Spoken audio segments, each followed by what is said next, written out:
मेरे भाई मेरी बहन, मैं आप सभी का स्वागत करना चाहता हूं आज की इस प्रार्थना में। प्रभु आप सभी को आशीष दे और उसका अनुग्रह आप सबों पर हमेशा हमेशा बना रहे। हम प्रभु जैसे बने, यही प्रभु की इच्छा है। अगर आप सुसमाचार पढ़ेंगे, चारों सुसमाचार मत्ती, मार्कुस, लूकस, यूहन्ना, वहां पर यीशु बार बार ये इच्छा जाहिर करते हैं कि हम पिता के जैसे बने। प्रभु बार बार कहते हैं मेरा अनुसरण करो, स्वर्गिक पिता के जैसे बनो। और आप पढ़ेंगे यूहन्ना के सुसमाचार उसके अध्याय 17 में प्रभु बार बार पिता से ये प्रार्थना करते हैं कि पिता जैसे मैं और आप एक हैं, ये भी हमारे साथ एक बने। और फिर वो कहते हैं कि ये तुझे एकमात्र सच्चे परमेश्वर को जान ले, यही अनंत जीवन है। अनंत जीवन क्या है? एकमात्र सच्चे परमेश्वर को जानना ही अनंत जीवन है, ईश्वर को जानना। यूहन्ना का सुसमाचार बहुत अच्छा है। जब आप उस सुसमाचार को पढ़ेंगे आपको बहुत सारी बातें, बहुत ज्ञान की बातें, गहरी बातें मिलेंगी। प्रभु कहते हैं कि ये तुझे एकमात्र सच्चे ईश्वर को जान ले, यही अनंत जीवन है। कई बार हमारे दिमाग में अनंत जीवन का ख्याल आते ही या सुनते ही, अनंत जीवन सुनते ही क्या ख्याल आते हैं? स्वर्ग राज होगा, दूत होंगे, अनंत काल तक स्वर्ग। वास्तव में अनंत जीवन क्या है? प्रभु यीशु ने बताया, एकमात्र सच्चे ईश्वर को जानना। और यदि हम ईश्वर को जान लेते हैं, ईश्वर हम में है और हम उनमें हैं, यही अनंत जीवन है, यही आनंद है। तो हमें परमेश्वर को लगातार जानने की कोशिश करना चाहिए। उनके बारे में हमें प्रार्थना में जानने को मिलेगा, वचन में जानने को मिलेगा। जितना हम ईश्वर की खोज करेंगे, उतना प्रभु अपने रहस्यों को हम पर प्रकट करते हैं। आप पढ़ेंगे यिर्मयाह के ग्रंथ उसके अध्याय 33 वाक्य 3 में, वहां पर प्रभु क्या कहते हैं? तुम मुझे पुकारो, मैं तुम्हें उत्तर दूंगा। आगे कहते हैं कि मैं तुम्हें ऐसी महान तथा रहस्यमयी बातें बताऊंगा, रहस्यमयी, जिन्हें तुम नहीं जानते हो। तो बताने वाला कौन है? रहस्य प्रकट करने वाला परमेश्वर है। तो इसलिए हमें उस परमेश्वर को जानने की कोशिश करना चाहिए। मांगना प्रार्थना में और चिल्लाना और जोर जोर से हालेलुया बोलना काफी नहीं है। हमें ईश्वर को जानना है। एक भाई से हम मिले थे कुछ समय पहले, विश्वासी हैं, मसीही नहीं है, पहले शुरू से विश्वासी हैं। बाद में उन्हें यीशु को जानने का मौका मिला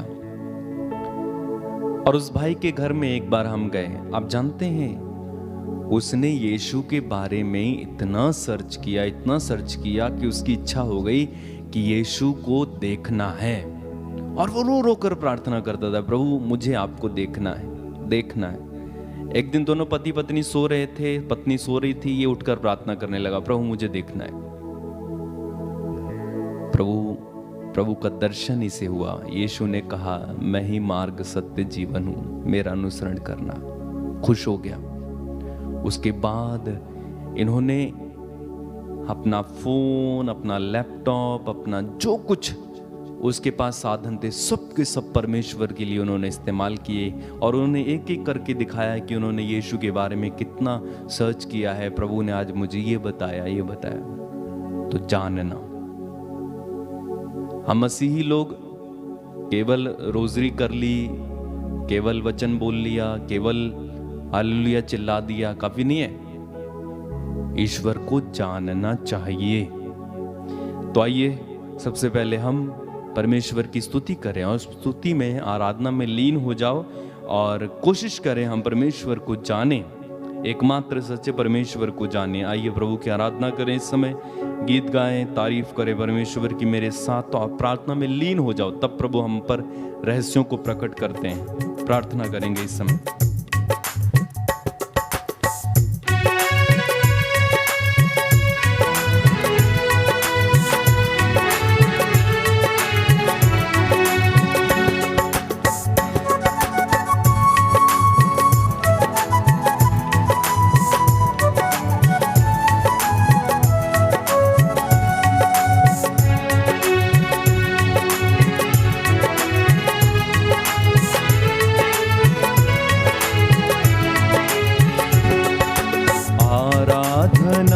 प्रभु आराधना, आराधना यीशु आराधना, आराधना प्रभु आराधना, आराधना यीशु आराधना, आराधना प्रभु आराधना, आराधना यीशु आराधना,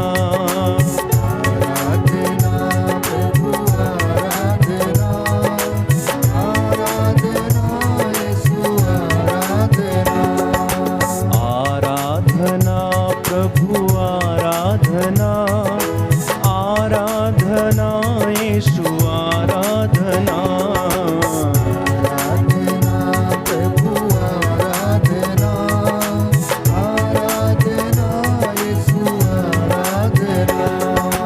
परम पिता की आराधना, यीशु मसीह की आराधना, परम पिता की आराधना, यीशु मसीह की आराधना। एक साथ आराधना प्रभु आराधना, आराधना यीशु आराधना, आराधना प्रभु आराधना, आराधना यीशु आराधना, ईश्वर यीशु आराधना, मेरे मसीहा आराधना, ईश्वर यीशु आराधना, मेरे मसीहा आराधना, आराधना प्रभु आराधना, आराधना यीशु आराधना, आराधना प्रभु आराधना, आराधना यीशु आराधना, शक्तिदाता आराधना, शांति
की आराधना, मरियम नंदन आराधना, ईश्वर सुत की आराधना, आराधना। तारीफ करे परमेश्वर की इस समय। यीशु आराधना, ओ आराधना प्रभु आराधना, आराधना यीशु आराधना, जी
हालेलुया हालेलुया हालेलुया। धन्यवाद यीशु, धन्यवाद यीशु तेरी पावन उपस्थिति के लिए।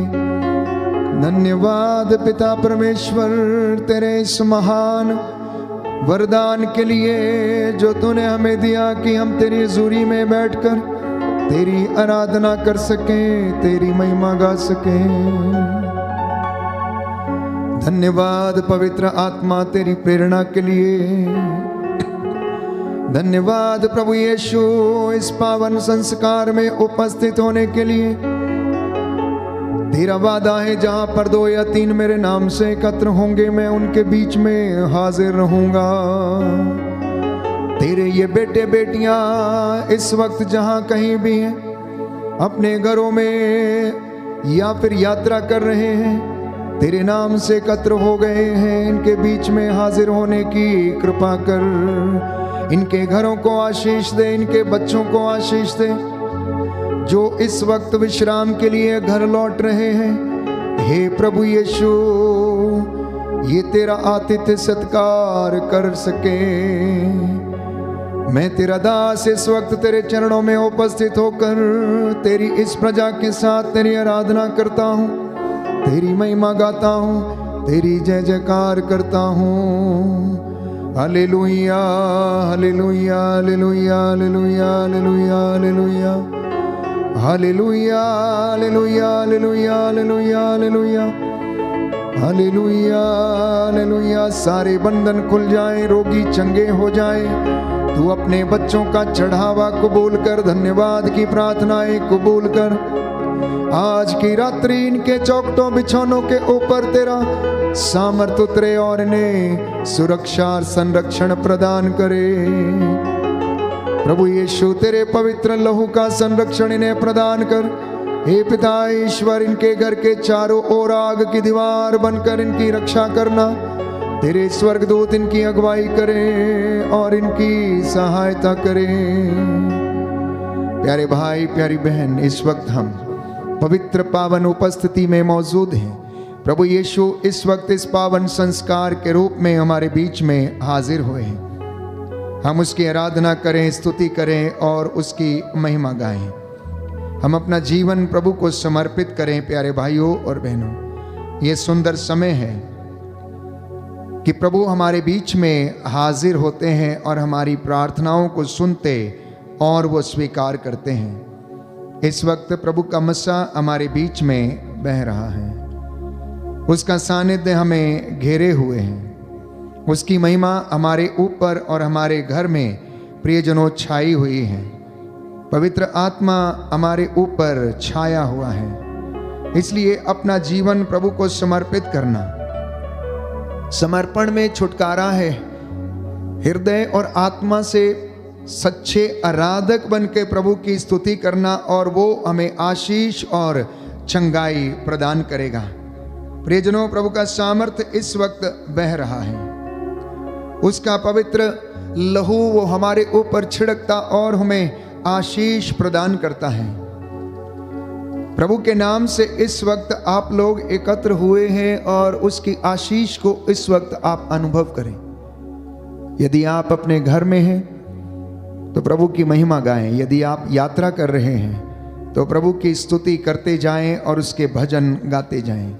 जितने भी लोग मेरे साथ ऑनलाइन प्रार्थना में जुड़ रहे हैं, प्रभु आप सभी लोगों को अपना सामर्थ्य प्रदान करें और आपके जीवन में चंगाई आ जाए। Hallelujah hallelujah hallelujah hallelujah. Yeshu की स्तुति हो, यीशु की स्तुति, यीशु को धन्यवाद, यीशु को धन्यवाद, यीशु की आराधना हो, यीशु की आराधना, यीशु की महिमा हो, यीशु की महिमा, यीशु को धन्यवाद, यीशु को धन्यवाद। Hallelujah hallelujah hallelujah hallelujah hallelujah hallelujah hallelujah. Hallelujah. अपने दोनों हाथों को जोड़ें, प्रभु का स्वागत करें और कहें, यीशु प्यारे मेरे दिल में आओ।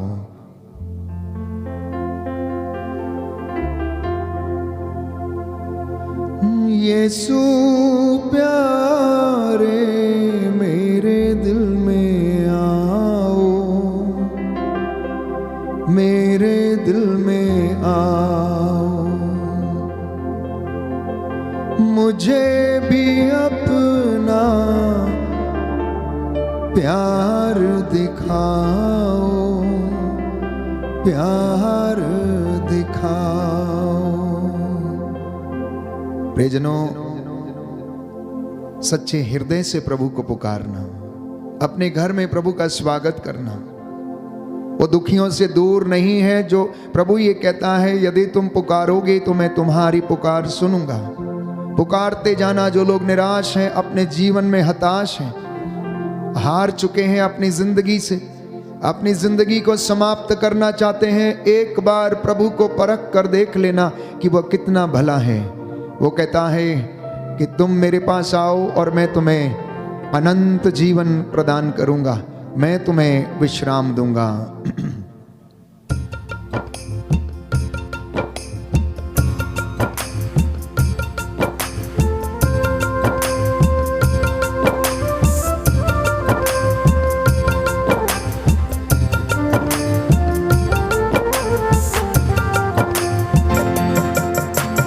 यीशु प्यारे मेरे दिल में आओ, मेरे दिल में आओ। यीशु प्यारे मेरे दिल में आओ, मेरे दिल में आओ। मुझे भी अपना प्यार दिखाओ, प्यार दिखाओ।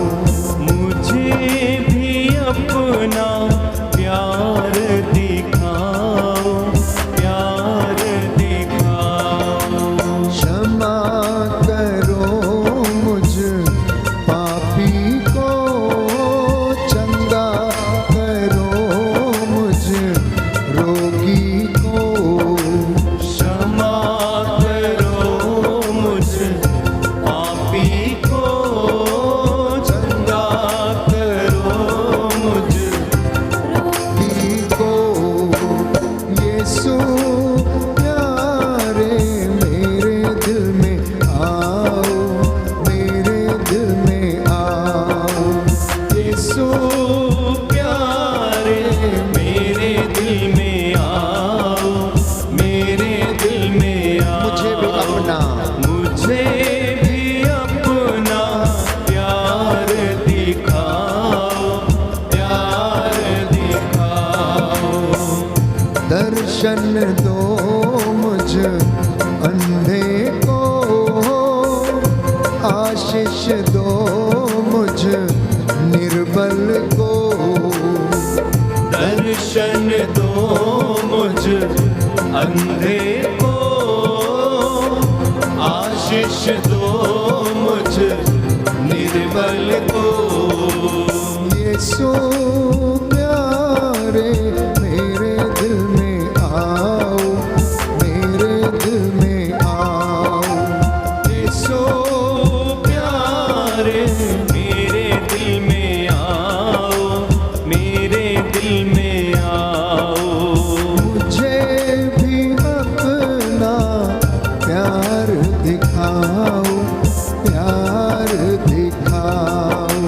मुझे भी अपना प्यार दिखाओ, प्यार दिखाओ। सहारा दो मुझ निर्बल को, ज्योति जला मेरे राहों में। सहारा दो मुझ निर्बल को, ज्योति जला मेरी राहों में। यीशु प्यारे मेरे दिल में आओ, मेरे दिल में आओ। यीशु प्यारे मेरे दिल में आओ, मेरे दिल में आओ। मुझे भी अपना प्यार दिखाओ, प्यार दिखाओ।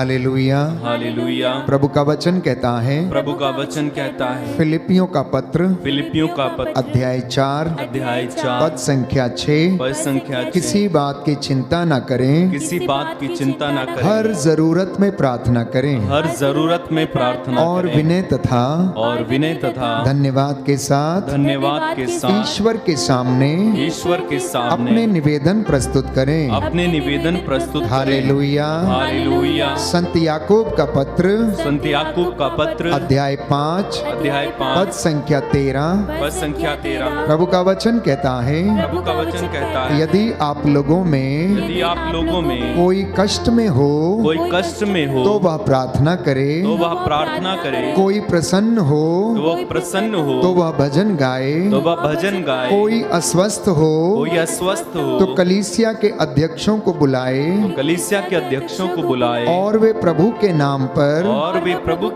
उस पर तेल का विलेपन करने के बाद उस पर तेल का विलेपन करने के बाद उसके लिए प्रार्थना करें। उसके लिए प्रार्थना करें। हालेलुया। हालेलुया। वह विश्वासपूर्ण प्रार्थना वह विश्वासपूर्ण प्रार्थना रोगी को बचाएगी और प्रभु उसे स्वास्थ्य प्रदान करेगा। यदि उसने पाप किया है तो उसे क्षमा मिलेगी।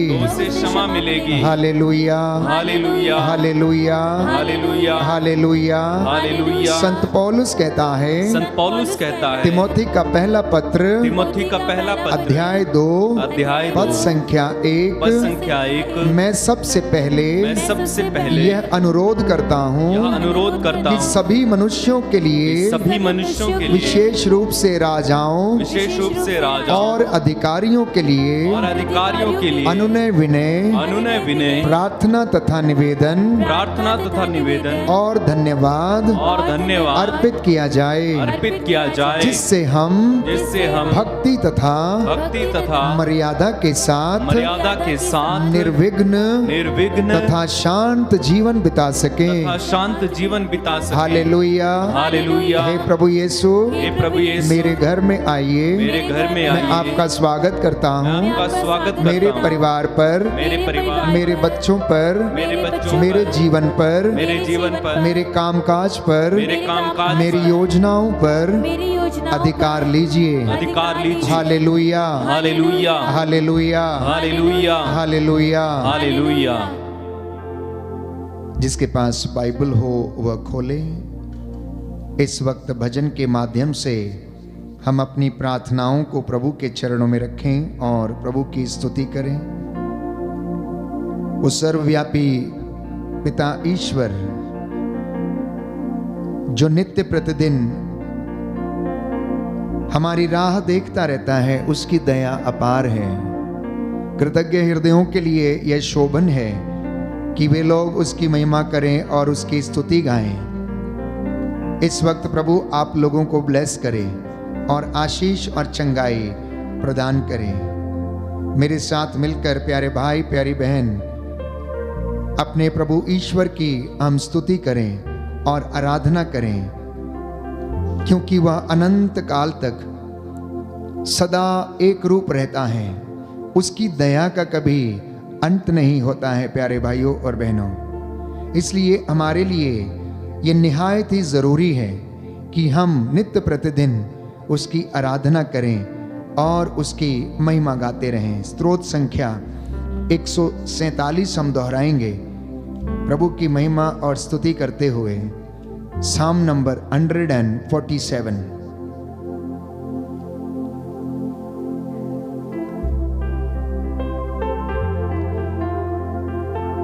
हालेलुया। अपने ईश्वर का भजन गाना कितना अच्छा है। हालेलुया। अपने ईश्वर का भजन गाना कितना अच्छा है।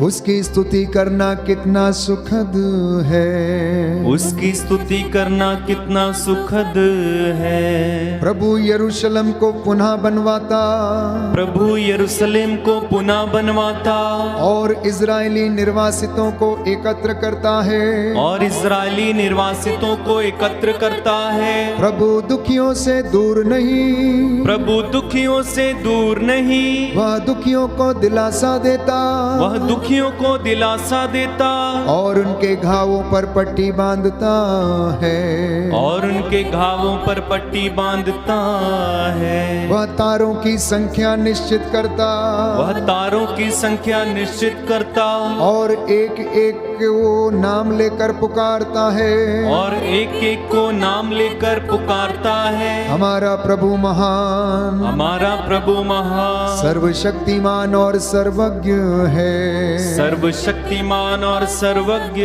है। वह दीनों को संभालता, वह दीनों को संभालता, और विधर्मियों को नीचे गिराता है। और विधर्मियों को नीचे गिराता है। धन्यवाद देते हुए प्रभु का गीत गाओ, धन्यवाद देते हुए प्रभु का गीत गाओ। सितार बजाते हुए प्रभु का भजन सुनाओ। सितार बजाते हुए प्रभु का भजन सुनाओ। वह आकाश को बादलों से आच्छादित करता, वह आकाश को बादलों से आच्छादित करता, पृथ्वी पर पानी बरसाता, पृथ्वी पर पानी बरसाता, और पर्वतों पर घास उगाता है। और पर्वतों पर घास उगाता है। वह पशुओं को चारा देता है, वह पशुओं को चारा देता है, और कौओं के बच्चों को भी, और कौओं के बच्चों को भी, जो उसे पुकारते हैं। जो उसे पुकारते हैं। वह युद्धाश्व की शक्ति पर प्रसन्न नहीं होता, वह युद्धाश्व की शक्ति पर प्रसन्न नहीं होता, और मनुष्यों के बल को महत्व नहीं देता, और मनुष्यों के बल को महत्व नहीं देता। प्रभु श्रद्धालु भक्तों पर प्रसन्न होता है। प्रभु श्रद्धालु भक्तों पर प्रसन्न होता है। उन लोगों पर जो उसकी कृपा का भरोसा करते हैं। उन लोगों पर जो उसकी कृपा का भरोसा करते हैं। यरूशलेम प्रभु की स्तुति कर, यरूशलेम प्रभु की स्तुति कर, सियोन अपने ईश्वर का गुणगान कर। सियोन अपने ईश्वर का गुणगान कर। उसने तेरे फाटकों को सुदृढ़ बना दिया, उसने तेरे फाटकों को सुदृढ़ बना दिया।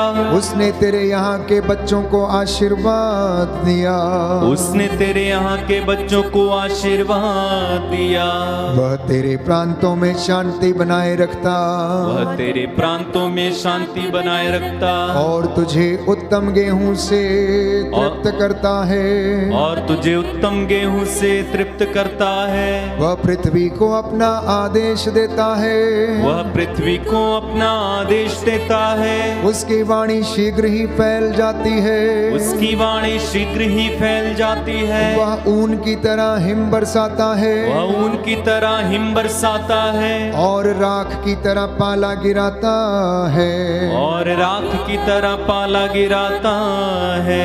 वह ओले के कण छितराता, वह ओले के कण छितराता। ठंड के सामने कौन टिक सकता है? ठंड के सामने कौन टिक सकता है? वह आदेश देता है, वह आदेश देता है, और बर्फ पिघलती है।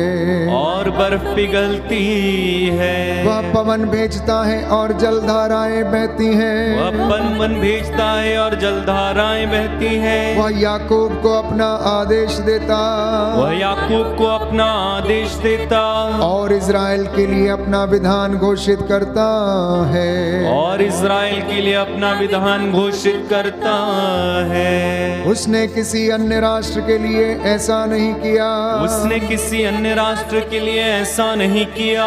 उसने उनके लिए अपने नियम नहीं प्रकट किए, उसने उनके लिए अपने नियम नहीं प्रकट किए। Hallelujah, hallelujah, hallelujah, hallelujah, hallelujah, hallelujah, hallelujah, hallelujah. कुछ क्षण मौन हो जाएं, मन ही मन अपनी मन्नतों को प्रभु के हाथों में समर्पित करें, और इस वक्त हम पवित्र आत्मा की अगुवाई मांगें। पवित्र आत्मा आ, मुझे ले चल यीशु के चरणों में। पवित्र आत्मा आ, मैं अपने हाथों को उठाता हूँ, सिर्फ तेरे लिए अपने हाथों को उठाता हूँ। मैं तेरी महिमा गाता हूँ प्रभु, मैं तेरी आराधना करता हूँ, मैं तेरी स्तुति करता हूँ।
हाथों को उठाते हुए पवित्र आत्मा, पवित्र आत्मा, तेरा स्वागत है, तू हम में छा जा। पवित्र आत्मा, तूने ऐसा छू लिया है, मुझको ही बदल दिया है। तूने ऐसा छू लिया है, मुझको ही बदल दिया है। जीवन और सत्य भी तू है, और तू ही तो मेरा प्रभु है। जीवन और सत्य भी तू है, और तू ही तो मेरा प्रभु है। राहों पे अपनी मुझको चला, जीवन भर दो मेरा। राहों पे अपनी मुझको चला, जीवन भर दो मेरा। पवित्र आत्मा, पवित्र आत्मा, तेरा स्वागत है, तो मुझ में छा जा। पवित्र आत्मा, पवित्र आत्मा,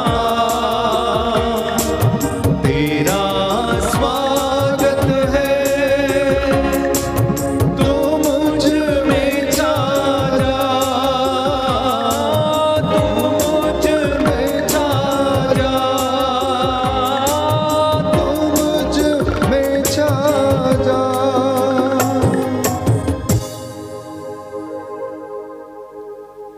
प्रियजनों, प्रभु का वचन एफेसियों का पत्र अध्याय 5 पद संख्या 10 में हमें बताता है कि आप लोग ये पता लगाते रहें कि कौन सी बातें ईश्वर को प्रिय हैं। जिसके पास बाइबल हो वो खोल ले और आप इस वचन को पढ़ें। एफेसियों का पत्र अध्याय 5 पद संख्या 10 में प्रभु का वचन ये कहता है कि आप लोग उन बातों का पता लगाते रहें जो ईश्वर को प्रिय हैं।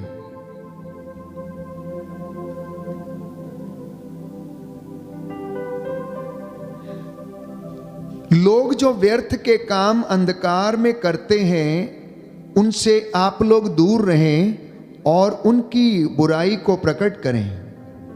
वे जो काम गुप्त रूप से करते हैं उनकी चर्चा करने में भी लज्जा आती है। ये आज का संदेश है। प्रभु चाहता है कि आप लोग उन बातों का पता लगाएं कि कौन सी बातें ईश्वर को प्रिय हैं। मैं नित्य प्रतिदिन आपके साथ प्रभु की वेदी पर उपस्थित होकर आराधना करता हूं और आपके साथ मिलकर प्रभु की महिमा हम गाते हैं और वचन को हम सुनते हैं और प्रभु हमसे बातें करता है। मैं विश्वास करता हूं क्योंकि वो वचन के द्वारा हमसे बोलता है।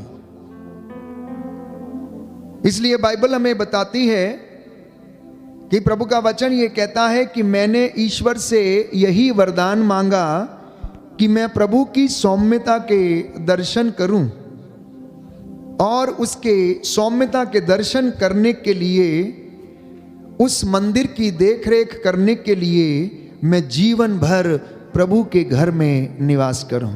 यह स्रोतकार की इच्छा थी, यह सामिस्ट की इच्छा थी, जो ये लिखता है कि मैंने परमेश्वर से केवल एक ही वरदान मांगा कि मैं प्रभु के दर्शन करने के लिए और उसके मंदिर की देखभाल करने के लिए, उसकी सौम्यता को देखने के लिए, उसका स्वरूप देखने के लिए उसके घर में निवास करूं। अगर हम लोग राजाओं का पहला ग्रंथ अध्याय 19 पद संख्या 9 में हम पढ़ेंगे तो प्रियजनों, वहां पर प्रभु का वचन हमें बताता है, राजाओं का पहला ग्रंथ अध्याय 19 पद संख्या 9 और उससे आगे। राजाओं का पहला ग्रंथ अध्याय 19 पद संख्या 9। First book of kings chapter 19 verse 9। एलिया होरेब पर्वत के पास पहुंचा और एक गुफा के अंदर चलकर उसने वहां पर रात बिताई। उसे प्रभु की वाणी यह कहते हुए सुनाई पड़ी, एलिया तुम यहां क्या कर रहे हो? उसने उत्तर दिया, विश्वमंडल के प्रभु ईश्वर के लिए अपने उत्साह के कारण मैं यहां हूं। इजराइलियों ने तेरा विधान त्याग दिया है, तेरी वेदियों को उसने नष्ट कर डाला और तेरे नबियों को तलवार के घाट उतारा। मैं ही बच गया हूं और वे मुझे भी मार डालना चाहते हैं। प्रभु ने उससे कहा, निकल आओ और पर्वत पर प्रभु के सामने उपस्थित हो जाओ। तब प्रभु उसके सामने से होकर आगे बढ़ा। प्रभु के आगे आगे एक प्रचंड आंधी चली, पहाड़ फट गए और चट्टानें टूट गईं, किंतु प्रभु आंधी में नहीं था। आंधी के बाद भूकंप हुआ, किंतु प्रभु भूकंप में नहीं था। भूकंप के बाद अग्नि दिखाई पड़ी, किंतु प्रभु अग्नि में भी नहीं था। अग्नि के बाद मंद समीर की सरसराहट सुनाई पड़ी। एलिया ने यह सुनकर अपना मुंह चादर से ढक लिया और वह बाहर निकलकर गुफा के द्वार पर खड़ा हो गया।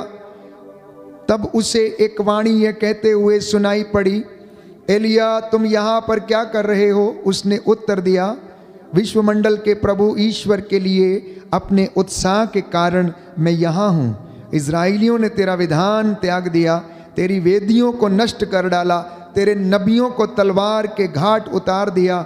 मैं ही बच गया हूं और वे मुझे भी मार डालना चाहते हैं। प्रभु ने उससे कहा, जाओ, जिस रास्ते से आए हो उसी से दमिश्क की मरुभूमि लौट के राजा के रूप में और निमशी के पुत्र येहू का इज़राइल के राजा के रूप में अभिषेक करो।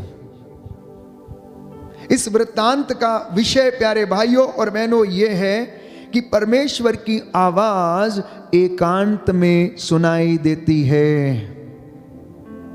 इसलिए यीशु दिन भर काम समाप्त करने के बाद, लोगों को चंगा करने के बाद वचन कहता है आदत के अनुसार। कैसा? आदत के अनुसार। ये उनकी आदत थी। रोज संध्या समय एकांत में जाकर पिता से बातें करना, पिता से प्रार्थना करना, पिता से मशवरा करना, पिता को धन्यवाद देना कि आज जितने भी चमत्कार परमेश्वर ने पवित्र आत्मा के सामर्थ्य से यीशु के द्वारा दिखाए गए उसके लिए धन्यवाद देना। और बाइबल कहती है ईसा आदत के अनुसार पहाड़ी पर प्रार्थना करने के लिए गए, एकांत में प्रार्थना करने के लिए गए।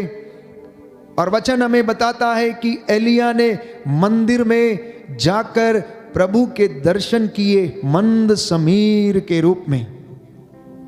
हवा का झोंका उसको आया और उसको छूकर चला गया उसके तन बदन को। और प्यारे भाइयों और बहनों, उसने प्रभु के सामर्थ्य को अनुभव किया। एक युवक अपने गुरु के पास गया। उसका गुरु जंगल में रहता था। जब वो जंगल में गया तो वो बड़ा विचलित हो गया और अपने गुरु से कहने लगा, आप जंगल में यहां पर क्या करते हो? तो गुरुजी ने उससे पूछा कि तुम क्या सुन रहे हो? तुम क्या सुन रहे हो यहां पर? तो वो कहता है कि मुझे तो बड़ा शोर सुनाई दे रहा है, मुझे बहुत शोर सुनाई दे रहा है। ये पेड़ों की आवाज, ये इतना शोरगुल है कि मैं यहां पर कुछ भी सुनने में असमर्थ हूं। प्यारे भाइयों और बहनों, फिर से वो पूछता है कि गुरुजी आप क्या सुन रहे हो, आप क्या करते हो यहां पर? तो गुरुजी ने कहा कि तुम में और मुझ में एक ही फर्क है, तुम शोरगुल सुन रहे हो और मैं पपीहे की आवाज सुन रहा हूं। मैं तमाम सृष्टि के सृजित इन जीव जंतुओं की आवाज सुन रहा हूं। मैं उस साइलेंस को अनुभव कर रहा हूं जो इस जंगल में व्याप्त है, जिसे तुम नहीं सुन सकते।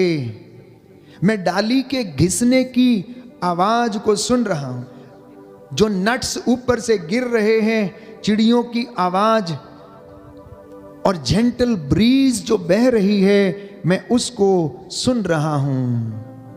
But you run away from silence. तुम साइलेंस से दूर भाग रहे हो, इसलिए केवल तुम्हें शोरगुल सुनाई देता है।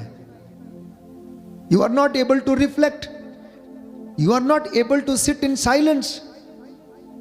प्यारे भाइयों और बहनों, जब तक कोई व्यक्ति शांत होकर नहीं बैठेगा, उसके अंदर हलचल बनी रहेगी और वह किसी नतीजे पर नहीं पहुंचेगा, उसका मन अशांत रहेगा।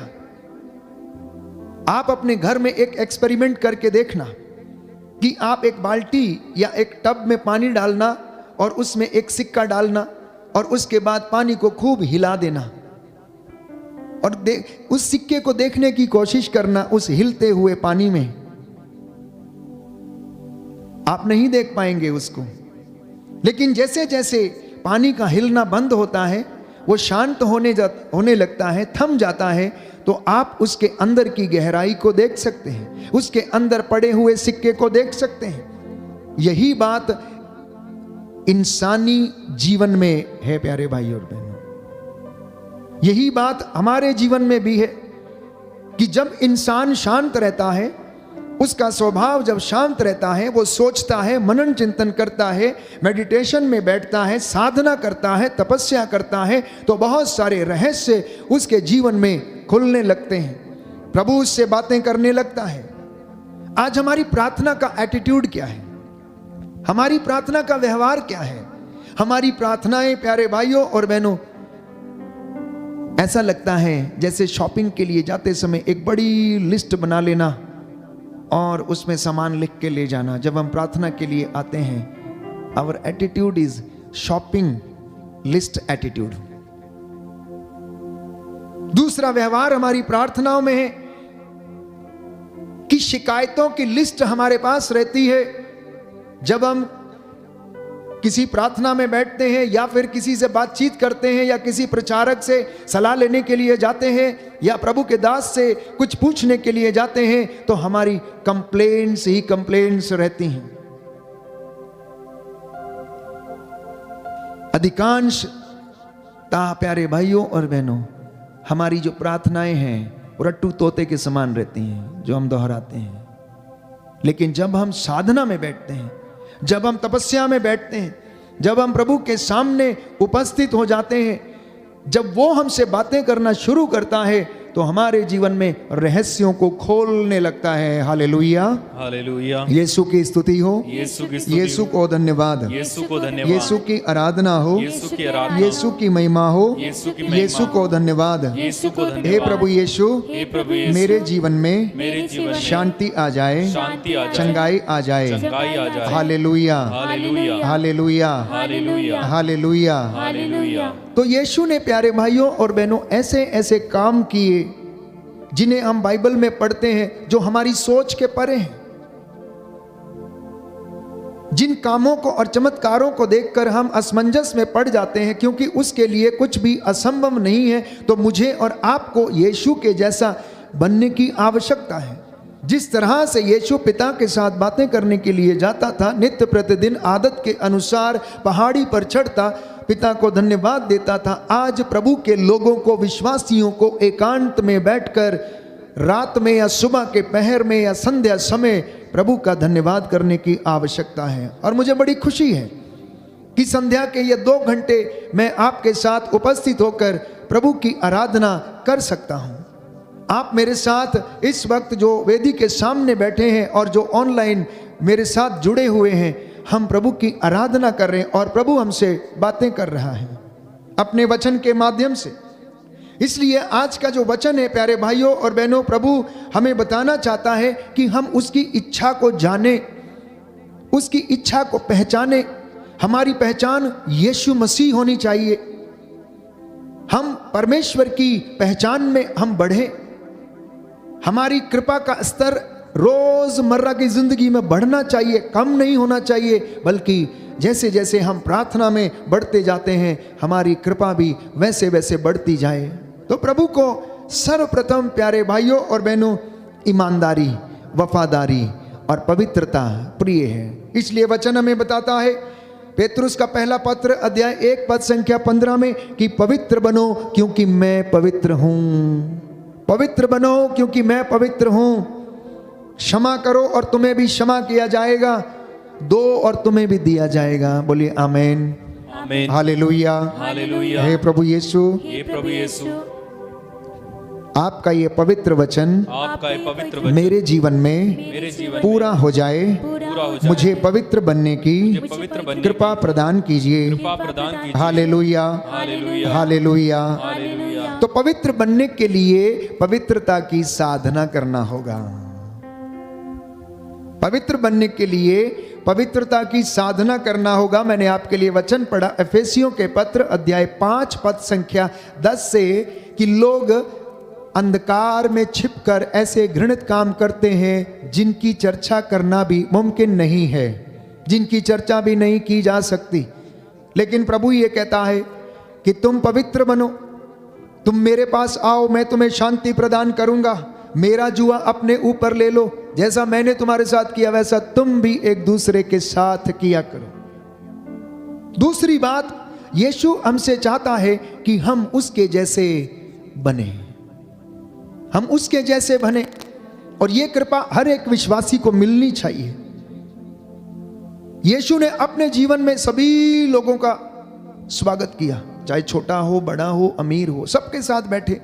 फरीसियों के साथ, शास्त्रियों के साथ वो ऐसे लोगों के घर में गए, उनको चंगा किया। और फरीसी और शास्त्री उन पर अभियोग लगाया करते थे और कहते थे ये तो पियक्कड़ों के साथ बैठता है, उनके साथ खाता पीता और उठता बैठता है। लेकिन प्रभु का उद्देश्य तो यही था कि वह उनसे प्रेम करे और उन्हें अपनी ओर आकर्षित करे, परमेश्वर के मार्ग पर उन्हें चलाए और ईश्वर की कृपा से वे लोग भर जाएं। प्यारे भाइयों और बहनों, लेकिन आज इंसान शांत नहीं है, अशांत है। वो एक ऐसी दौड़ में है जहां पर उसे कुछ समझ में नहीं आता। आज दुनिया दौड़ती चली जा रही पर जानती नहीं कि कहां जा रही है। अपने आप से कभी पूछ के देखिए कि हमारी जिंदगी की रफ्तार इतनी तेज है, इतनी तेज है कि हम बहुत सारी महत्वपूर्ण बातों को भूल जाते हैं। हम सुबह को घर निकलते, शाम को वापस आते हैं और सुबह को फिर उठते और वही काम करते हैं। इंसान ऐसा लगता है कि जिंदगी की इस दौड़ में खोता चला जा रहा है, खोता चला जा रहा है। और प्रभु यीशु ने कहा मनुष्य को इससे क्या लाभ यदि वो संसार प्राप्त कर ले लेकिन अपनी आत्मा गंवा दे। मनुष्य को इससे क्या लाभ यदि वो सारी दुनिया प्राप्त कर ले, सारी धन दौलत प्राप्त कर ले, सब कुछ उसे मिल जाए, लेकिन उसकी आत्मा ना बचे तो इससे उसे क्या लाभ है? उसे कोई लाभ नहीं है। प्यारे भाइयों और बहनों, तो हमारा जो रवैया है, एरोगेंट एटीट्यूड जो है, जो ईश्वर को रिजेक्ट करता है, उसकी वजह से हम उसकी महिमा से वंचित होते हैं। मैं आपके लिए एक दृष्टांत पढ़ूंगा मत्ती के सुसमाचार से अध्याय 22 से प्यारे भाइयों और बहनों, कि क्यों आखिर इंसान ईश्वर की महिमा से वंचित हो जाता है। क्योंकि उसका जो एटीट्यूड है, उसका जो व्यवहार है, वो रिजेक्शन वाला व्यवहार है। इसलिए बाइबल कहती है, प्रभु का वचन कहता है, ज्योति संसार में आई लेकिन लोगों ने क्या चुना? अंधकार चुना। ज्योति संसार में आई, लोगों ने अंधकार चुना। उन्होंने क्रूस की शिक्षा को मूर्खता समझा, उन्होंने प्रभु के प्रेम के बलिदान को उन्होंने समझ नहीं पाया। तो मत्ती का सुसमाचार अध्याय 22 पद संख्या 1 और उससे आगे ईसा उन्हें फिर दृष्टांत सुनाने लगे और उन्होंने कहा, स्वर्ग का राज्य उस राजा के सदृश है जिसने अपने पुत्र के विवाह में भोज दिया। उसने आमंत्रित लोगों को बुला लाने के लिए अपने सेवकों को भेजा, लेकिन वे आना नहीं चाहते थे। राजा ने फिर दूसरे सेवकों को ये कहते हुए भेजा, अतिथियों से कह दो, देखिए मैंने अपने भोज की तैयारी कर ली है। मेरे बैल और मोटे मोटे जानवर मारे जा चुके हैं, सब कुछ तैयार है, विवाह भोज में पधारिए। अतिथियों ने इसकी परवाह नहीं की। कोई अपने खेत की ओर चला गया तो कोई अपना व्यापार देखने के लिए। दूसरे अतिथियों ने राजा के सेवकों को पकड़ा और उनका अपमान किया और उन्हें मार डाला। क्या यही बात आज की दुनिया में नहीं है? क्या यही सिलसिला आज लोगों के जीवन में नहीं है? हर व्यक्ति अपने अपने काम में मशगूल है, अपने अपने काम में। कोई व्यापार की ओर चला जाता है, कोई कहता है मेरा बिजनेस छूट रहा है, कोई व्यक्ति ये कहता है मेरी नाइट ड्यूटी है तो सुबह आके मुझे सोना है, इसलिए मैं चर्च नहीं जा सकता हूं। क्या करूं फादर जी, छुट्टी नहीं मिलती है, बॉस छुट्टी नहीं मिलता। तो कभी कभी मैं ऐसे लोगों से कह देता हूं कि ऐसी नौकरी छोड़ दो जहां पर आपको प्रभु के लिए समय नहीं मिलता है, क्योंकि ऐसी नौकरी एक ना एक दिन आपके लिए या तो सिरदर्द बन जाएगी या आपका स्वास्थ्य खराब कर देगी। दिन रात जाग कर नौकरी करना, दिन रात पैसे के पीछे दौड़ना, हो सकता है इससे आपका स्वास्थ्य खराब हो जाए और आप दुर्बल हो जाएं और काम ना कर पाएं। तो यही सिलसिला आज भी जारी है। लोग अपने व्यापार में हैं, कोई इधर उधर चला जाता है, प्रभु का भोज लेने के लिए वो नहीं आता। तो दूसरे अतिथियों ने राजा के सेवकों को पकड़ा और उनका अपमान किया, उन्हें मार डाला। राजा को बहुत क्रोध आया, उसने अपनी सेना भेजकर उन हत्यारों का सर्वनाश किया और उनका नगर जला दिया। तब राजा ने अपने सेवकों से कहा, विवाह भोज की तैयारी तो हो चुकी है, किंतु अतिथि इसके योग्य नहीं ठहरे। इसलिए चौराहों पर जाओ और जितने भी लोग मिल जाएं सबको विवाह भोज में बुला लाओ। सेवक सड़कों पर गए और भले बुरे जो भी मिले सबको बटोर कर ले आए और विवाह मंडप अतिथियों से भर गया। राजा अतिथियों को देखने आया तो वहां पर उसकी दृष्टि एक ऐसे मनुष्य पर पड़ी जो विवाह उत्सव के वस्त्र नहीं पहने था। उसने उससे कहा, भाई विवाह उत्सव के वस्त्र पहने बिना तुम यहाँ कैसे आ गए? वह मनुष्य चुप रहा।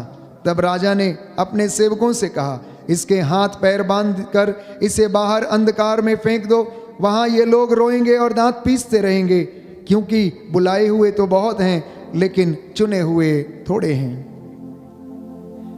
इस दृष्टांत में अगर हम देखें, so the arrogant attitude of rejecting God's omnipotence, ये हमें इस पे नजर आता है। वो परमेश्वर जो सब जगह विद्यमान है, उसके बुलावे को, उसके निमंत्रण को अस्वीकार करना, ये मनुष्य के लिए सबसे बड़ा आज्ञा का उल्लंघन है।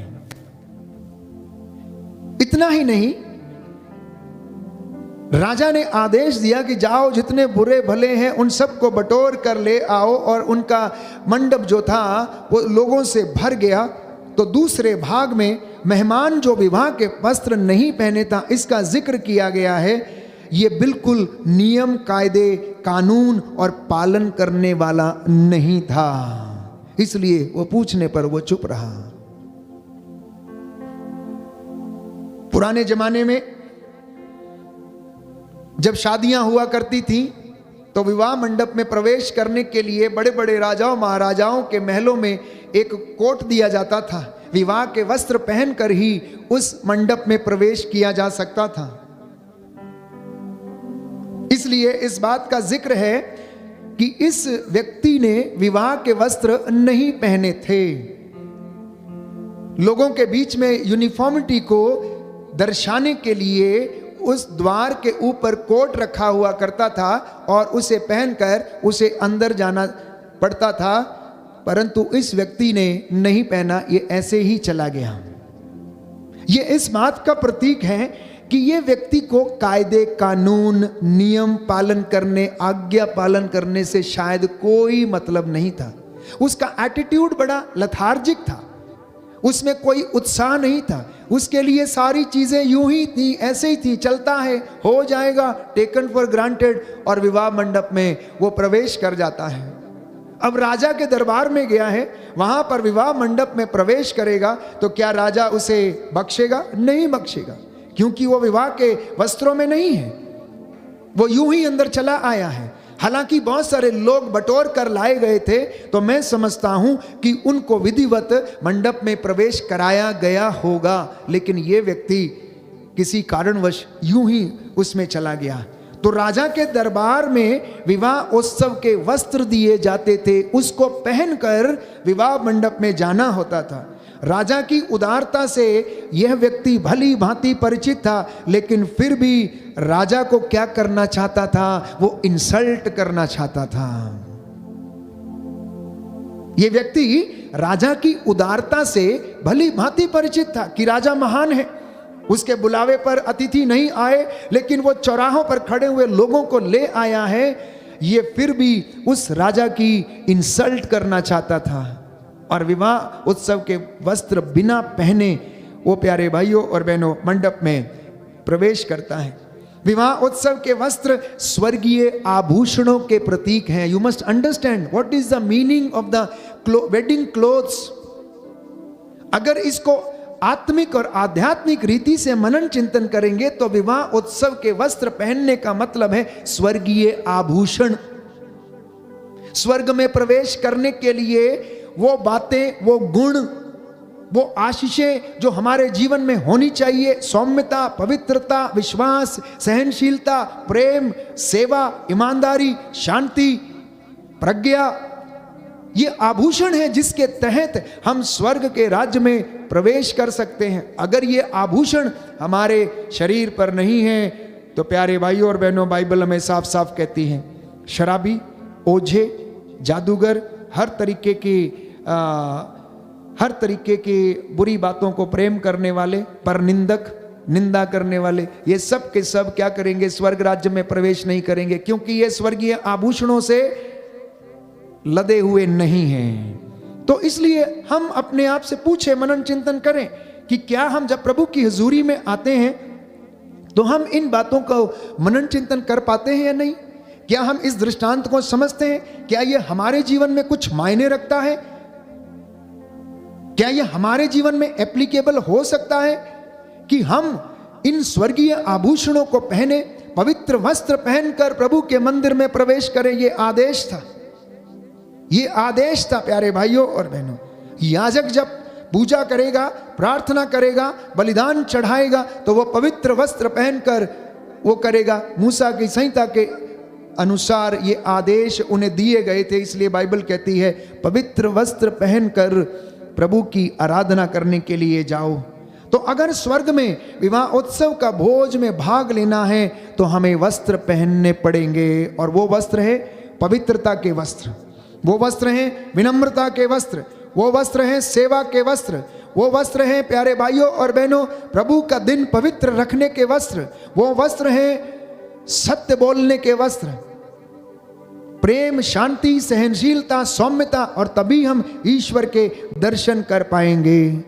और इन सब को प्राप्त करने के लिए प्रभु हमें कृपा प्रदान करता है। इसलिए एजेकियल के ग्रंथ अध्याय 36 पद संख्या 25 में प्रभु का वचन ये कहता है कि पवित्र जल वो उन लोगों के ऊपर छिड़केगा और उनमें नवजीवन आ जाएगा।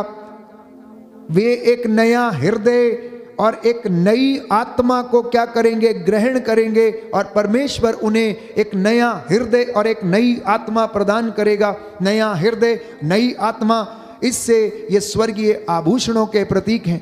पुराना सब कुछ समाप्त होता, नया हमारे जीवन में आने लगता है। इसलिए आज प्रभु से प्रार्थना करना प्यारे भाइयों और बहनों कि प्रभु यीशु तू मुझे अपने जैसा बना, मैं तेरे जैसा दिख सकूं, तेरे जैसा चल सकूं। एक सुंदर गीत है, हम गाते हैं, प्रभु यीशु तू मुझे अपने जैसा बना, तेरी तरह चल सकूं, तेरी तरह मैं दिख सकूं, तेरी आवाज को मैं सुनूं, तेरे वचन पर चलूं, छोटी भेड़ की तरह मैं तेरे पीछे चलूं। इस गीत को हम गाएंगे और इसी के साथ हम प्रभु से प्रार्थना करेंगे, निवेदन करेंगे कि प्रभु आज के ये वचन जो आपने मुझसे बोले हैं मैं इनके अनुसार जीवन बिता सकूं। क्योंकि बाइबल हमें कहती है कि प्रभु का वचन ये कहता है, अब वे लोग धार्मिकता के वस्त्र पहनेंगे तो स्वर्गीय आभूषण।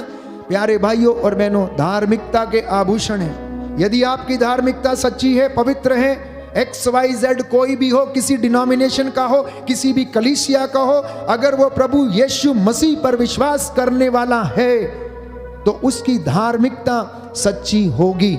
और यदि वो सच्चे हृदय से प्रभु के पीछे चलता है तो वह स्वर्ग में स्वर्गीय आभूषणों के साथ प्रवेश करेगा। तो इसलिए मसीहों के लिए यह चुनौती है। अपने आप से पूछिए कि मेरा जीवन कैसा है? क्या मैं सच्चा मसीह हूं या नहीं हूं? क्या मैं सच्चा अनुयायी हूं या नहीं? क्या एक छोटी भेड़ की तरह यीशु के पीछे चल पाता हूं या नहीं? क्या मैं उन बातों का पता लगाता हूं कि जो प्रभु को प्रिय है? अपने आप से पूछना। जितने भी लोग मुझे इस वक्त सुन रहे हैं, अपने आप से पूछिए, अपने घर वालों से पूछिए कि क्या वास्तव में आप बाइबल के अनुसार चलते हैं? जो बाइबल आप रोज संडे को या फिर किसी भी प्रार्थना सभा में अपने हाथ में लेकर जाते हैं, आप उसे पढ़ते हैं, क्या ये एग्जीक्यूट होती है? क्या चरित्रार्थ होती है?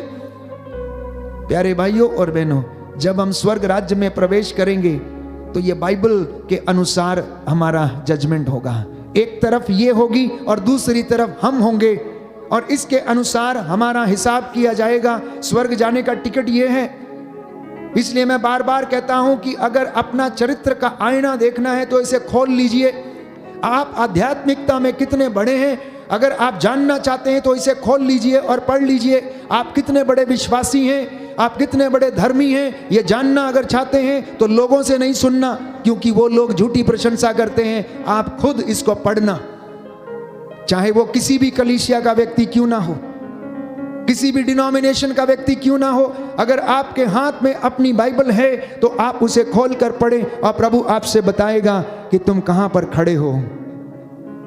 ये हमारे आध्यात्मिकता का आईना है, ये हमारे चरित्र का आईना हमें दिखाता है, ये हमारे सामाजिक जीवन का आईना हमें दिखाता है, ये हमारे व्यवहारिक जीवन का आईना हमें दिखाता है। जिस तरह से आप शीशे के सामने खड़े होकर अपना चेहरा देखते हैं, इस बाइबल को यदि आप खोलेंगे, पढ़ेंगे, तो ये आपको आपकी आत्मा, आपका जीवन, आपका व्यवहार, आपकी धार्मिकता के विषय में बताएगा।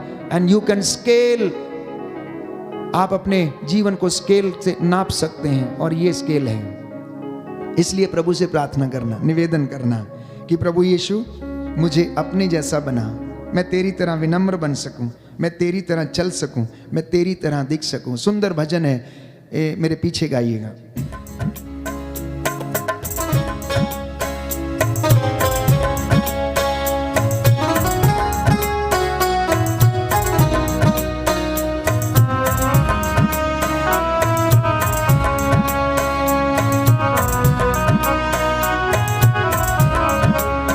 प्रभु यीशु तू मुझे अपने जैसा बना, प्रभु यीशु तू मुझे अपने जैसा बना, तेरी तरह चल सकूं, तेरी तरह दिख सकूं, तेरी तरह चल सकूं, तेरी तरह दिख सकूं।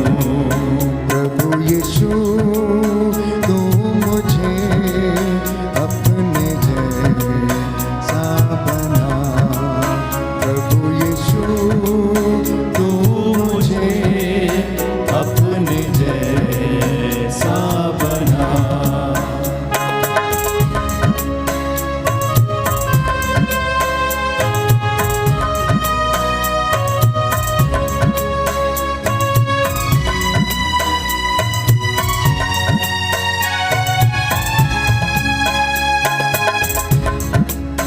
तेरी आवाज सुनूं, तेरे वचन पे चलो, तेरी आवाज सुनो, तेरे वचन पे चलो, छोटी भेड़ की तरह मैं तेरे पीछे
जीवन मेरा भरता रहे, आत्मा से तेरे जीवन मेरा भरता रहे, तेरे स्वरूप में मैं हर पल बढ़ता रहूं, तेरे स्वरूप में मैं हर पल बढ़ता रहूं, तेरे कदम में प्रभु मैं बढ़ता रहूं, प्रभु यीशु तू मुझे अपने जैसा बना, तेरी तरह चल सकूं, तेरी तरह दिख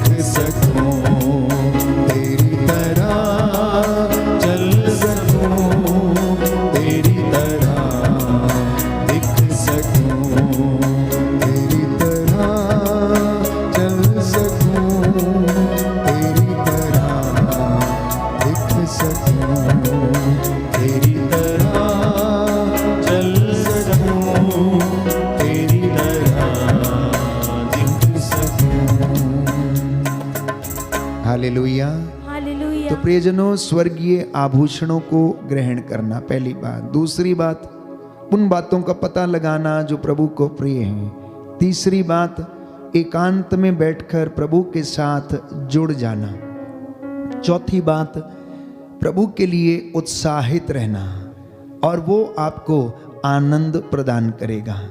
यही आज हमने इन वचनों के माध्यम से सीखा और प्रभु ने हमें समझाया है। पांचवी बात, संत यूहन्ना के पहले पत्र अध्याय 5 पद संख्या 1 में प्रभु ये कहता है, जो यह विश्वास करता है कि ईसा ही मसीह है वह ईश्वर की संतान है। जो यह विश्वास करता है कि ईसा मसीह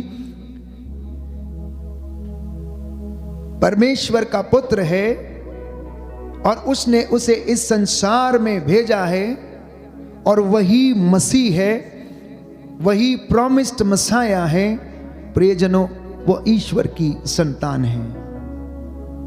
जो जन्मदाता को प्यार करता है वह उसकी संतान को भी प्यार करता है। इसलिए संत यूहन्ना पहले पत्र अध्याय 5 पद संख्या 3 में ये लिखता है कि ईश्वर की आज्ञाओं का पालन करना यही ईश्वर का प्रेम है, यही हमारा उसके प्रति प्रेम है। यदि मैं और आप ईश्वर की बातों को सुन सकते, चल सकते, उनको महसूस कर सकते, अनुभव कर सकते हैं, उन्हें धारण कर सकते हैं, तो ये हमारे प्रेम की अभिव्यक्ति है। एक मसीह को, एक विश्वासी को नित्य प्रतिदिन ये करने की आवश्यकता है। इस वक्त ये चंगाई की प्रार्थना का समय होगा। मैं आपके लिए प्रार्थना करूंगा। जितने भी लोग इस वक्त हमारे साथ ऑनलाइन प्रार्थना में जुड़े हैं, प्रभु आप सभी के निवेदनों को इस वक्त सुने और कबूल करे। आप लोगों को चंगाई प्रदान करे। जो जीवन में निराश हैं, हताश हैं, मैं आपको विश्वास दिलाता हूँ, विश्वास करेंगे तो ईश्वर की महिमा देखेंगे। जो बीमार हैं आप ढारस रखें। दुखों में महिमा छाई हुई है प्यारे भाइयों और बहनों। प्रभु कहता है मेरे इन बच्चों को ढारस बंधाओ, मैं इन्हें चंगा कर दूंगा, मैं इनके घावों पर पट्टी बांधूंगा, मैं इनके घावों को अब भर दूंगा। आइए हम खड़े हो जाएं, ताली बजाकर प्रभु की स्तुति करें, उसकी महिमा गाएं और वह चंगाई दाता प्रभु हमें आशीष और रूह का दुगना मसा प्रदान करें। आप सभी लोग आगे आ जाएं।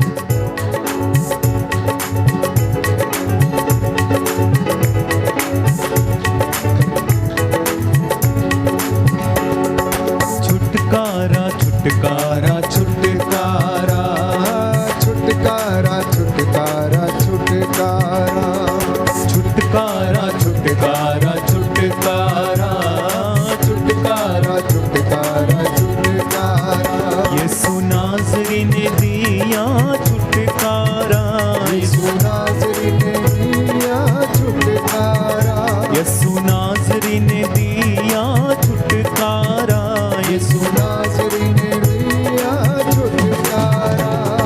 छुटकारा छुटकारा छुटकारा छुटकारा छुटकारा